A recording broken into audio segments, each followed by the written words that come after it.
Welcome to Bike Latte World Coffee Travels.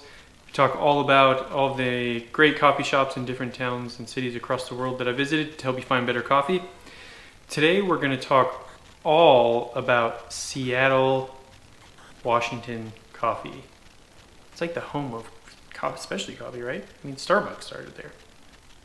All right, so let's talk. Just got back from Seattle 2 days ago, so had some time to kind of put my thoughts together. I was in Seattle for about 3 days. So with that being said, I can only drink so much coffee. If I'm going to go check out a shop, I have to drink the coffee, right? And one of the ways that I test the coffee is by drinking my favorite drink, which is a cappuccino. And I just can't have 12 cappuccinos a day. So I only visited about 2 cafes a day, one in the morning and then one like kind of shortly after lunch. So I visited 6 different cafes. Now, if you go to the coffee map, www.overacupofjoe.com, link below, you can see you can scroll up to Seattle and see all the different coffee shops that are available.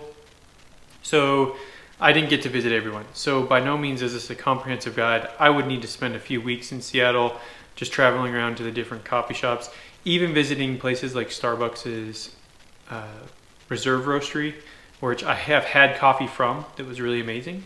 But I just went by, checked it out, but I didn't have coffee there. And it's kind of like a big tourist trap anyways, and I'm more interested in the independent third wave coffee shops. So let's get into it. Let's start with coffee. So my first morning in Seattle, I was staying not too far from Pike Place Market. So kind of like the heart of downtown, maybe just north of downtown.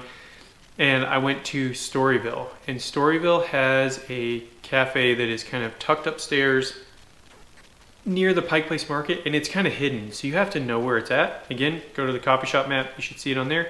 But you have to know where you're going because it's tucked upstairs in this building, also next to a great restaurant called Matt's in the Market, which is kind of right next door. But I must say that experience at the Pike Place Market Storyville really set my expectations for the rest of the coffee shops that I visited while I was in Seattle. And that's unfortunate for the rest of the cafes that I went to because that shop is something amazing. From the build out to the location to the view to even down to the music was incredible. It was like walking into a coffee museum, and having just been in Santa Fe and went to like the Meow Wolf exhibit and how interactive that is and how that interaction sets the tone.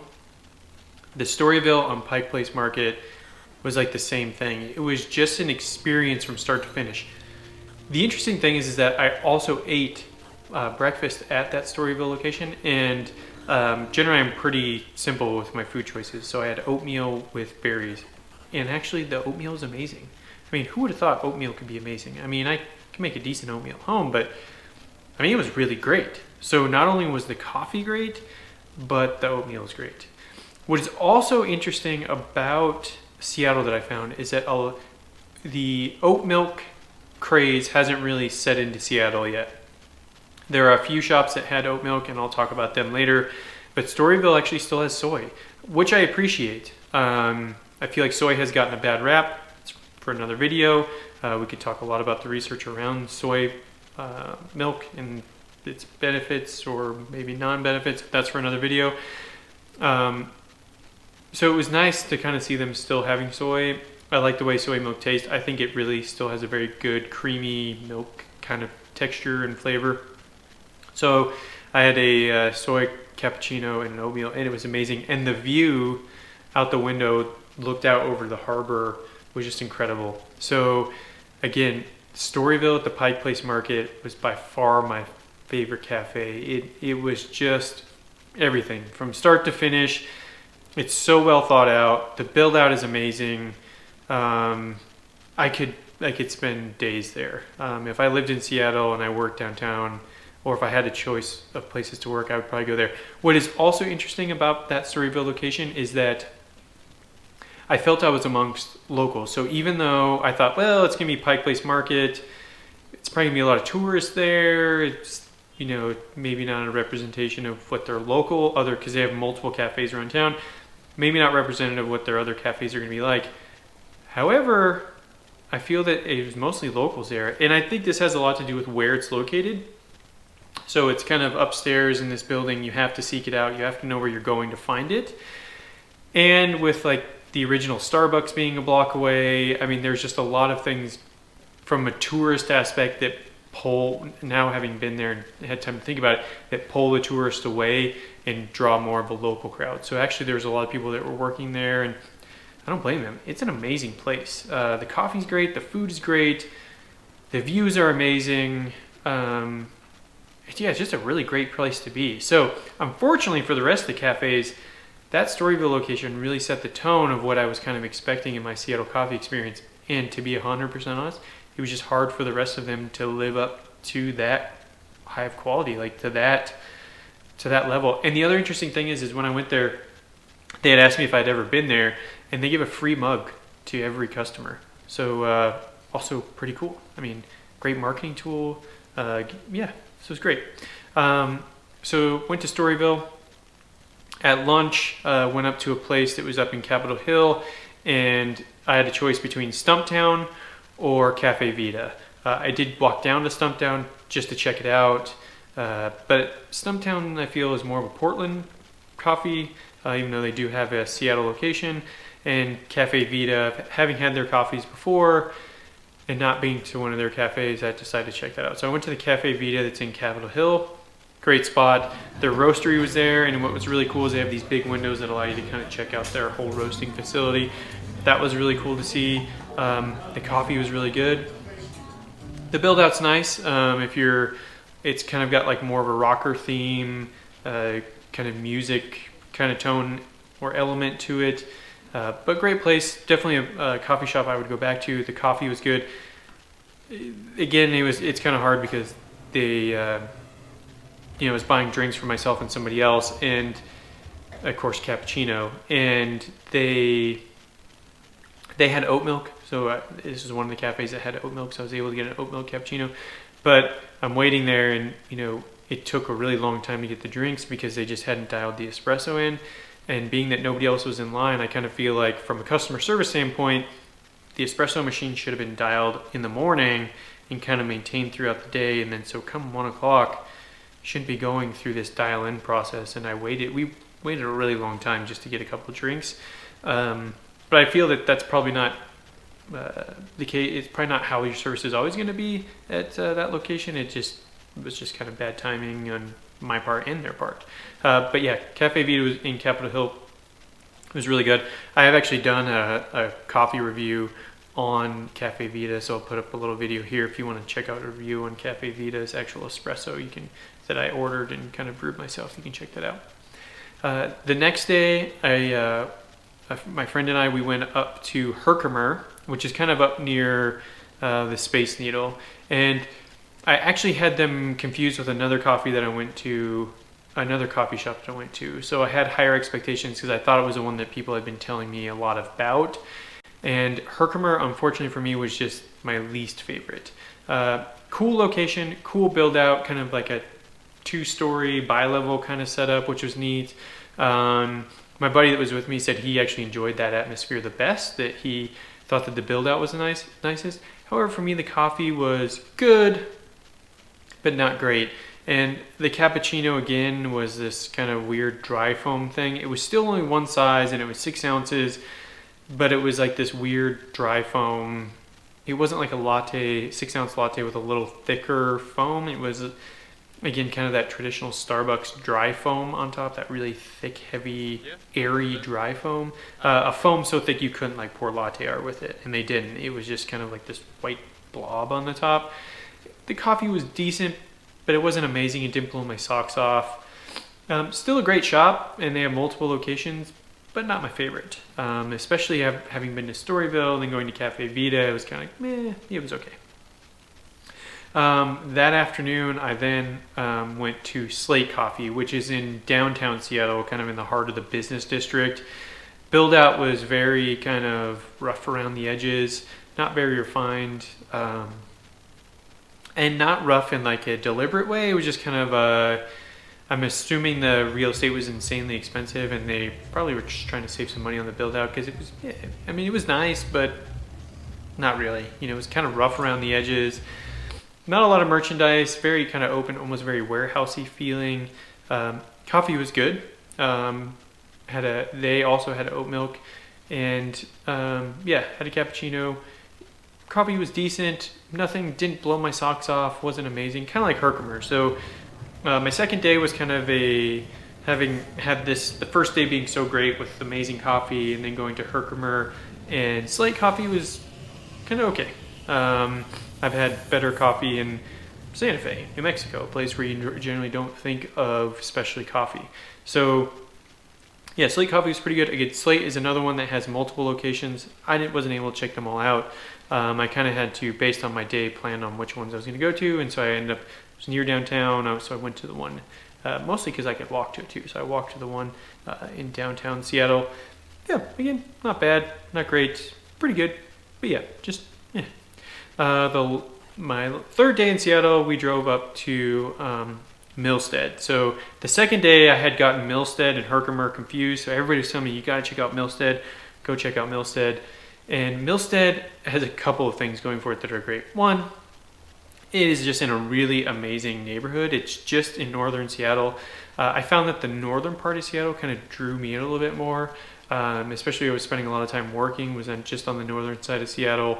So having been downtown, been up in Capitol Hill, I kind of thought northern Seattle, I don't know, just has that, I feel like Seattle has this very Scandinavian type port feel and fishing thing kind of feel with the trees. And yeah, so I just feel like the north side of Seattle really kind of bakes that in. And what's really cool about Milstead is there's this massive bridge that kind of goes over part of the water there. It's almost like a lake, but it's connected to the sound. So I'm assuming that it's not a lake, because I would assume it's still salt water, where this bridge, it kind of cruises over. And so you almost kind of feel like you're in Brooklyn, but you're not, because you're under this crazy bridge. And there's this cool troll statue. So if you look up Troll Bridge, you'll be right near Milstead. Milstead was great, very big space. So a lot bigger of a space. Reminded me of a friend here in Denver that owns a cafe called Saper Coffee, so it's just very big, open, airy kind of feeling. My friend that went with me, he went with me to Herkimer, and then he went with me to this one. And he liked Herkimer's location better versus this one, but the coffee was far better at Milstead. And just to kind of a shameless plug for my friends that own Sweet Bloom, I mean, they serve Sweet Bloom. Now, I didn't have Sweet Bloom because I've had so much Sweet Bloom, I wanted to do something else, and I was in Seattle. But my friend was there, and actually they were serving one of the coffees of a farmer, Augusto Pablo, I think is his name, that Sweet Bloom is currently serving his coffee. And he was here in Denver, and I got to meet him, which was really amazing, and super nice guy. So when my buddy was like, what should I get? I was like, even though we're in Seattle, you're never in Denver, so you got to have this coffee from the farmer that I met from Sweet Bloom. So that was a really cool experience. Had nothing to do really with Milstead service. They had no idea that I knew that. I got to meet that farmer. I knew the owners of Sweet Bloom, but it's just kind of a cool experience because get to share with somebody who lives on the Pacific Northwest, coffee from Denver and from a farmer that I got to meet. Pretty cool. But I had their espresso, which I think at the time was Ruby. I think they were serving Ruby as their espresso. It was really great. Again, they didn't have oat milk, but they had soy milk. Soy cappuccino was really good. And then I actually ended up getting another coffee that they had there because we had quite a bit of time. So I finished my cappuccino, and then I wanted something black. So then I got this washed Ethiopian, and I can't remember who the roaster was. It was another good quality roaster. And they did a nice pour over for me. Tasted really good. The location was cool. Great job. So Milstead was kind of a good experience. So I kind of had this lull, then came back to Milstead. Great. My last day, I was again went up to Capitol Hill for lunch, and I was thinking, well, maybe I go down to Stumptown and give Stumptown a go, because I haven't had a chance to go to Portland yet, and so Stumptown would be on my list in Portland. So I walked down and checked. Was gonna walk down and go there, but then I realized that in one shop that I needed to add to my list was Victrola. So Victrola is in Seattle, and they have a shop there on Capitol Hill. And so I ended up walking down to that, and it was kind of a random coincidence that I found out that they were there because I was looking at the map to see how far it would take for me to walk down to Stumptown, and then I saw Victrola on the map, and I was like, whoa, actually, I'm going to go to Victrola. So I went to Victrola. Victrola, the coffee there actually was really good. They had oat milk, which was nice. The service was okay, but it was very busy. It was a Saturday at like, I don't know, just after lunch, so 12:30. It was very busy. It's in a very busy part of Seattle. If you're new to specialty coffee, it's definitely a hipster kind of coffee shop is the feel there. But the coffee was really good. The space is pretty neat. Not an amazing build out, not terrible, but pretty nice. Good spot. Nothing to complain about the location. Even though it was very busy, plenty of seating. I was able to find a seat and hang out and enjoy my coffee for a while. And yeah, the coffee did taste really good. So the shot was spot on. The pour was nice. It's really good coffee. Kind of a great way to wrap up my Seattle coffee tour. So those are the 6 shops that I went to. Again, started with Storyville in the Pike Place Market. If you get a chance, go to the coffee map, overacupofjoe.com, and check out Storyville. That was amazing. It was everything I could ever imagine about Seattle specialty coffee. It was by far my favorite experience. So Storyville, and then Cafe Vita. They have multiple locations. I went to the one in Capitol Hill. Then I went to Herkimer, which was up near the Space Needle, and then Slate Coffee, which was downtown, very in the heart of the business district in Seattle. Also went to Milstead, which is on the northern end of Seattle. It's about 3 miles outside of town, underneath the Troll Bridge. I think it's in the Fremont district is what it's called. Went to Milstead, and then wrapped it up with Victrola. But I also did go in and check out Stumptown. So those are kind of the shops I went to. There's so much coffee in Seattle. I need to go back, maybe even move there. I don't know. It's on my mind. But a lot of great mountain biking there, purpose-built one-way trails. Yeah, so anyways, that's Seattle. Again, if you like the channel, hit that little subscribe button, hit the notification bell. It just helps me to create more content for you because I know that you're enjoying it. And as always, coffee, pedal, repeat.